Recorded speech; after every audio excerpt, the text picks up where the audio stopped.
Fala pessoal, tudo bem com vocês? Espero que sim. Eu sou o Pedro Pereira, especialista em reparação automotiva. Sejam bem-vindos e bem-vindas à nossa aula falando sobre ar-condicionado, conceitos básicos. O objetivo desta aula é te ensinar os conceitos básicos do ar-condicionado para que isso facilite o teu diagnóstico no dia a dia. E para você não perder conteúdos valiosos como esse, quero te lembrar que você deve se inscrever no portal pedropereira.com.br e nas minhas redes sociais. Os links estão aqui na descrição do vídeo.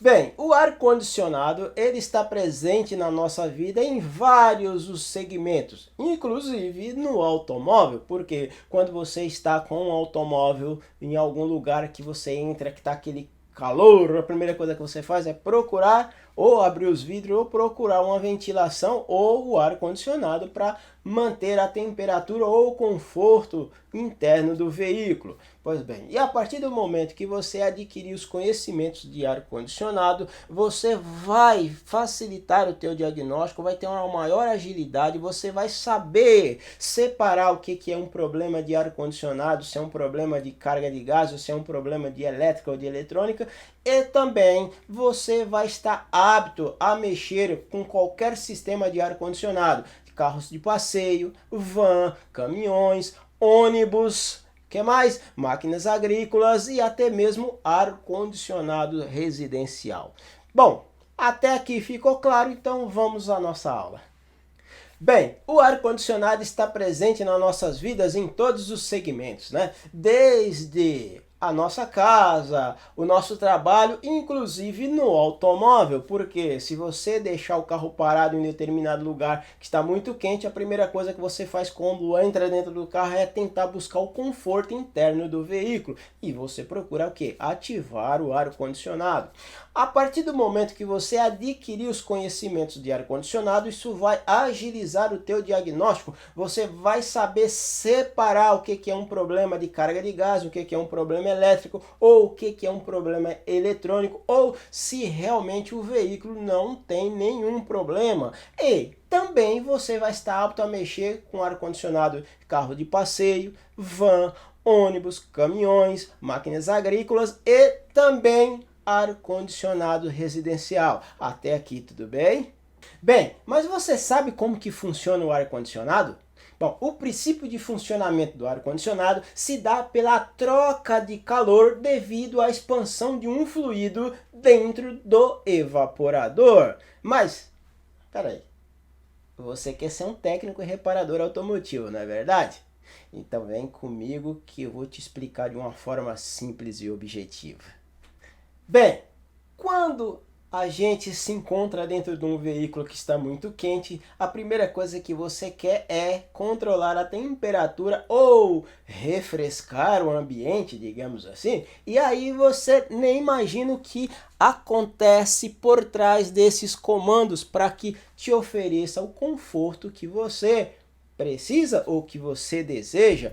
Então, para a gente entender melhor como que isso funciona, eu vou te perguntar, olhando para essa imagem, você tem noção como que esse sistema funciona? Não? Então, eu falei que ia te explicar de uma forma simples e objetiva. Então vamos lá.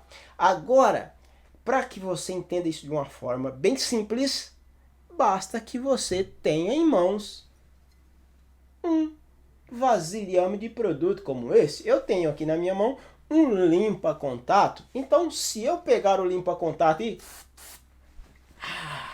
bater no dedo, ele congela. Por que que congela? Porque aqui dentro eu tenho um líquido sob pressão e quando eu tiro esse líquido daqui de dentro através dessa válvula, ele se transforma de alta para baixa pressão numa velocidade muito alta. Quando eu faço esse processo, eu estou fazendo o quê? A expansão do fluido e isso produz frio. Bem, então agora vamos entender isso daqui na nossa imagem. Para que o sistema de ar-condicionado funcione, agora nós vamos falar apenas do sistema operacional. Então o sistema conta com o quê? Bom, primeiro, conta aqui com um compressor. Para que é o compressor? Para pressurizar ou comprimir o gás no circuito.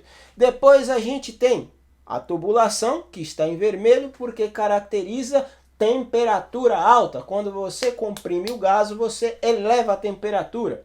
O gás vem para o meu condensador, o meu ventilador entra em funcionamento, faz a troca de ar e isso passa por um processo de condensação. Por isso é que essa peça se chama condensador. A partir do momento que ele passa por uma transformação de condensação, também gera-se umidade. Por isso o líquido continua viajando até a garrafa desidratante para tirar as impurezas do sistema e também tirar a umidade, pois o nosso sistema não pode trabalhar com umidade. Então, o fluido leva-se ou vai diretamente para a nossa válvula de expansão. Quem que é a nossa válvula de expansão aqui? É isso aqui, né, pessoal? Aqui é a minha válvula de expansão. Isso aqui é a minha válvula de expansão. Então, essa minha válvula de expansão vai fazer o quê? Vai expandir o nosso fluido dentro do meu evaporador. Vou passar para cá. Vai expandir o fluido dentro do evaporador. Uma vez que esse fluido é expandido dentro do evaporador, começa-se a resfriar a parede do nosso evaporador. Como eu tenho um ventilador, vou passar para cá, né, pessoal?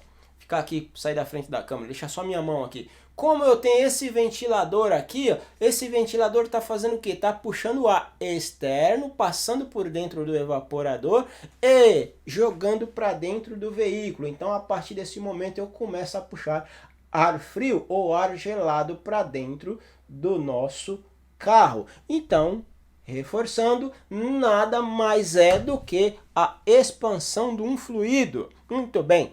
A partir do momento que esse líquido ele é expandido dentro do evaporador, ele passa a ser de líquido para gasoso e ele retorna novamente pela minha tubulação e vai diretamente para o compressor, para que o compressor possa começar um novo ciclo. Lembrando que esse processo também tem um objetivo, que é retornar gás para o compressor, porque o compressor não pode comprimir líquido, porque se comprimir líquido, o compressor dá-se por calço hidráulico.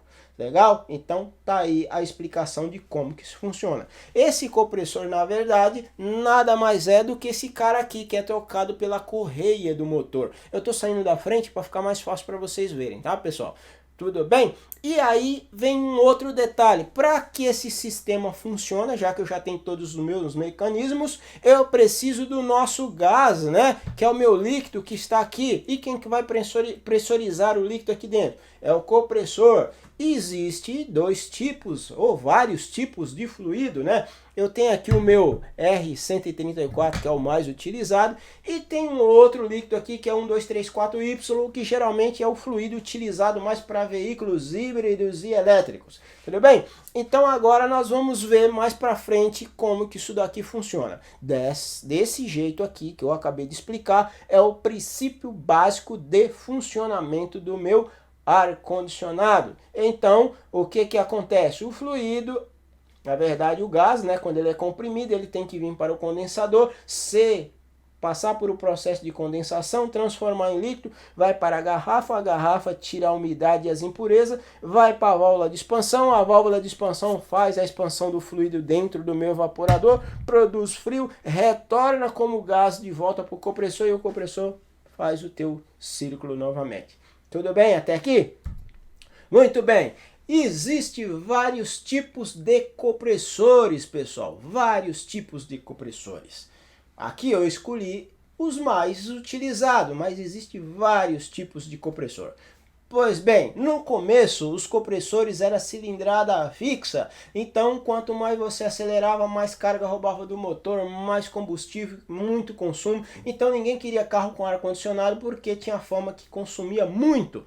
Então a tecnologia foi evoluindo e criou-se o ar ar-condicionado com um compressor variável. O que é o compressor variável? Quando aumenta a pressão do sistema, esse compressor ele tem uma válvula que ele consegue equilibrar e assim ele derruba a pressão e evita roubar potência do motor. Então eu deixei 3 compressores aqui para que vocês tenham noção que são os compressores mais utilizados. Bom, primeiro eu tenho aqui o meu compressor elétrico. Esse compressor já é utilizado em veículos híbridos e elétricos, né?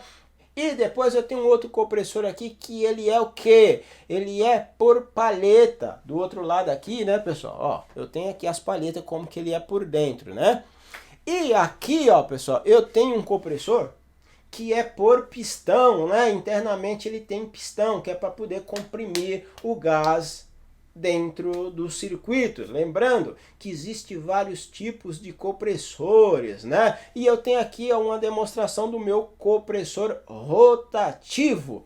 Bem, independente desses compressores, o único que vai mudar é apenas esse que é elétrico, mas todos os outros compressores, ele depende de uma embreagem. Vou voltar aqui um pouquinho só para que vocês entendam. Ele depende de uma embreagem para que seja tocada pelo motor, né? Essa embreagem, quando o motor está funcionando, ela não funciona essa parte externa aqui, né? Ela só vai funcionar quando você aplica eletricidade, que isso daqui é uma polia eletromagnética, ela se une uma peça na outra e aí quando a correia começa a girar essa parte interna, que é justamente essa parte do nosso compressor que vai funcionar para fazer a nossa compressão do gás. Bem, e aqui eu tenho a minha embreagem, né, que é eletromagnética, que está em corte aqui, como eu falei, que é essa peça aqui, que é onde a correia se encaixa. Bem, como que funciona isso, pessoal? Eu tenho um eixo. Tá? Esse eixo é esse eixo aqui, ó, que está ligado dentro do mecanismo, que vai virar tudo isso aqui. Depois eu tenho uma bobina, né? Uma bobina, que essa bobina, quando você joga 12 volts nela, ela cria assim um campo magnético, atravessa essa mesa e arrasta o prato para unificar uma peça na outra. A partir do momento que essa peça ela unifica uma na outra, as duas passam a girar junto, gira o eixo e esse eixo, como está ligado dentro do mecanismo, o compressor passa a funcionar. E se for o compressor por palheta, a mesma coisa. A única coisa que vai mudar é por se tratar de um compressor elétrico. Tranquilo? Ficou claro isso daí? Bem, e aqui a gente vai falar um pouquinho da válvula de expansão. Existe vários tipos de válvulas de expansão, porém, aqui a gente vai abordar as mais utilizadas. De novo, o que é a válvula de expansão? Nada mais é do que isso aqui. Isso daqui é a válvula de expansão. Tá? Ó, válvula de expansão. E aqui a mesma coisa, independente de como que seja uma válvula de expansão como essa, passa para cá, seja uma válvula de expansão como essa, ou seja por orifício calibrado, as duas são iguais.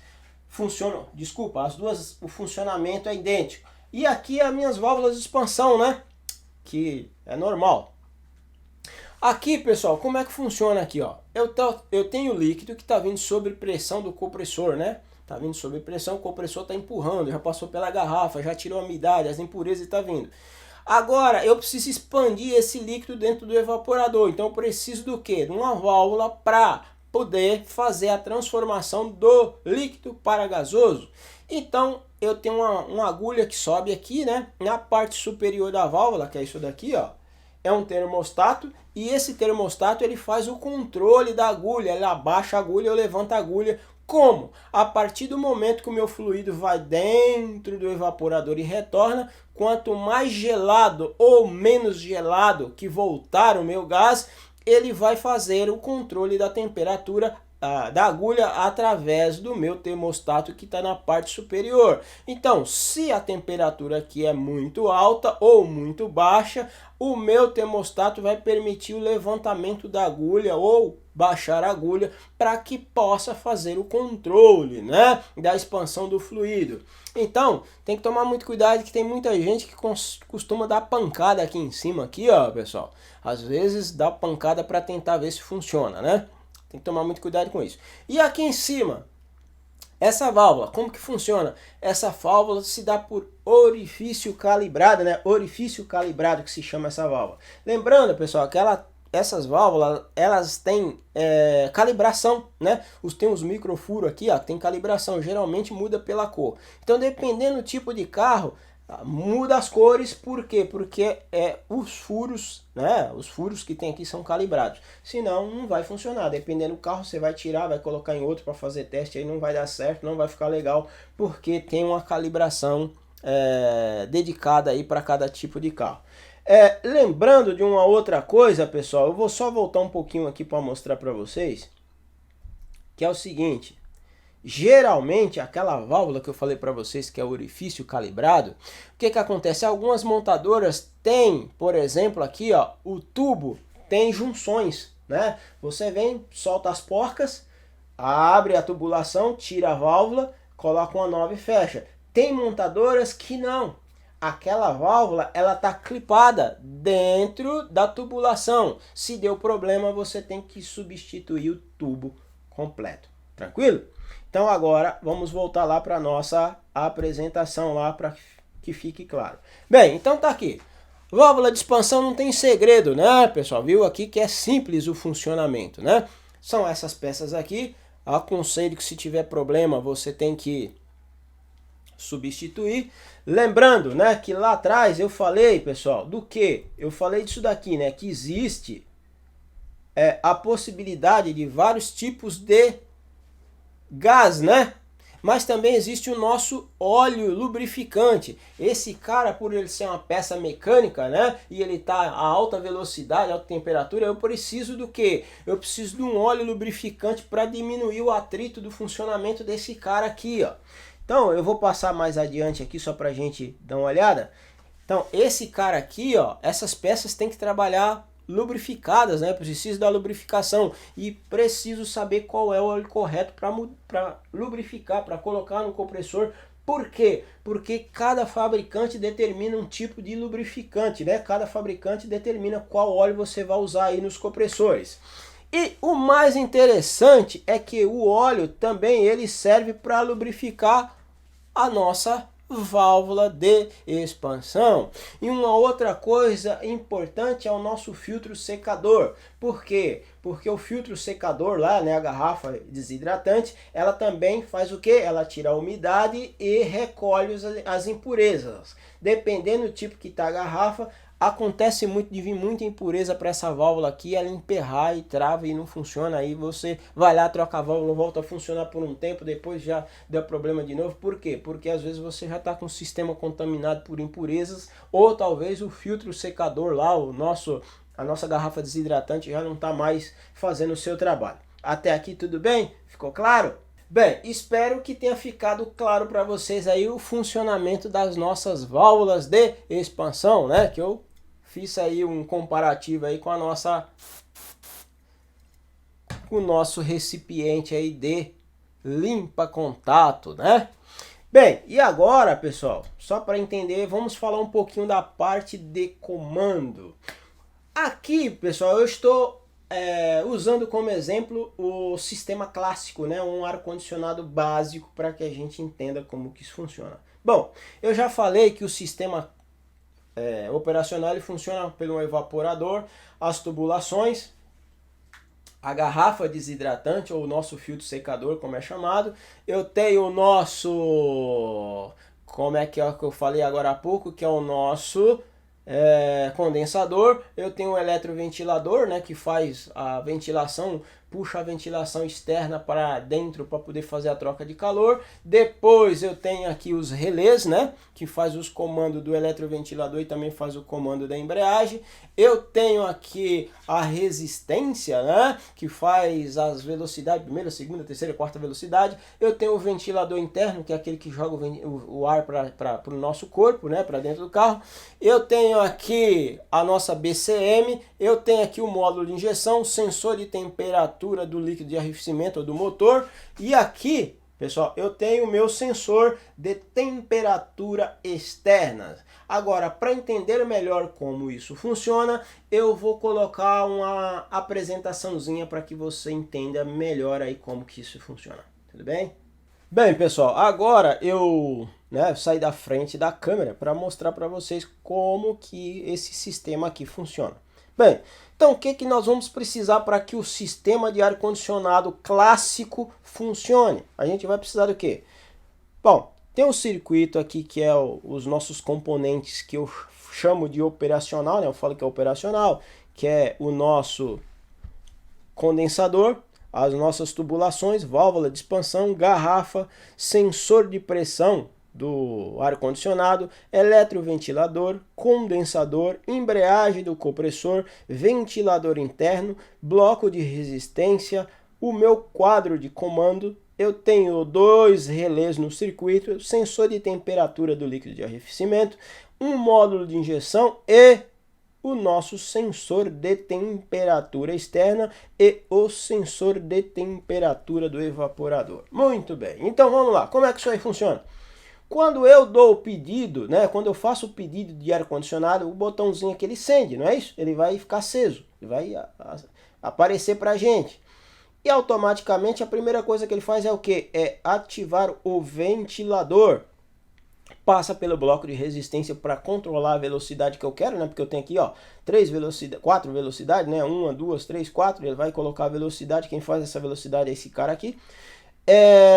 Depois ele vai mandar um comando para o nosso eletroventilador, né? Que é interno. E depois ele vai fazer o controle das temperaturas. Então vamos lá, vamos ligar o ar-condicionado. Liguei, acendeu o botão. Ele vai mandar o comando. O nosso ventilador ativou. A partir desse momento ele vai fazer o que? Ele vai mandar um comando para a BCM. A BCM vai fazer o que? Ela vai buscar a temperatura do evaporador, se a temperatura está dentro ou não. Se a temperatura estiver muito baixa, isso pode caracterizar um congelamento do nosso o que mesmo, pessoal? Evaporador. Então, para evitar qualquer problema, ele não deixa a destruição do sistema, principalmente do compressor, ele não deixa o ar-condicionado ligar. Então, o que ele faz? Mandou o comando, a BCM vai pegar, vai buscar lá a nossa temperatura, depois ele vai voltar, vai pegar a temperatura externa, vai fazer um cruzamento e vai falar, olha, legal, a temperatura externa está dentro, a temperatura do evaporador está dentro, então o ar-condicionado pode sim ser ligado. Ele faz o que? Ele manda uma autorização para o módulo de injeção. Tá lá, o módulo de injeção foi autorizado. O que o módulo de injeção faz agora? Ele vai lá e busca a informação da pressão do sistema, para ver se tem pressão no sistema, para ver se tem gás, ou se essa pressão não está muito alta, porque se eu tiver um problema do sensor com a pressão muito alta, ele não deixa ligar, ou se na hora que você liga o ar-condicionado essa pressão sobe demais também, o módulo de injeção identifica que a pressão está muito alta, ele bloqueia, né, o funcionamento do ar-condicionado. Bem, então ele buscou lá a pressão do sistema, tá boa? Buscou a temperatura da água, tá boa? Então o que ele vai fazer? Ele vai ativar os 2 relés. Um relé é para ativar a embreagem do compressor, tá? Ativou o compressor. Automaticamente o compressor começou a funcionar, ele vai fazer o que? Ele vai comprimir o gás, comprimindo o gás, isso daqui vai começar a ficar vermelho, porque começa a esquentar, né? Tá lá, começou a esquentar. Agora o que ele vai fazer? Ele vai ativar o relé do eletroventilador. Ativou, o eletroventilador ligou, ele vai começar a fazer a troca de calor para fazer a condensação do gás, transformar o gás em líquido. Beleza? Agora ele foi, mandou para a garrafa tirou a umidade e foi lá para a válvula de expansão. Agora a válvula de expansão vai fazer o quê? Vai fazer a expansão do líquido dentro do nosso evaporador. E aí o nosso gás, né, já em forma de gás, já retorna novamente por essa tubulação e volta para o compressor e repete-se o ciclo de funcionamento. Ficou claro aí, pessoal? Alguma dúvida? Tranquilo, né? Simples, né?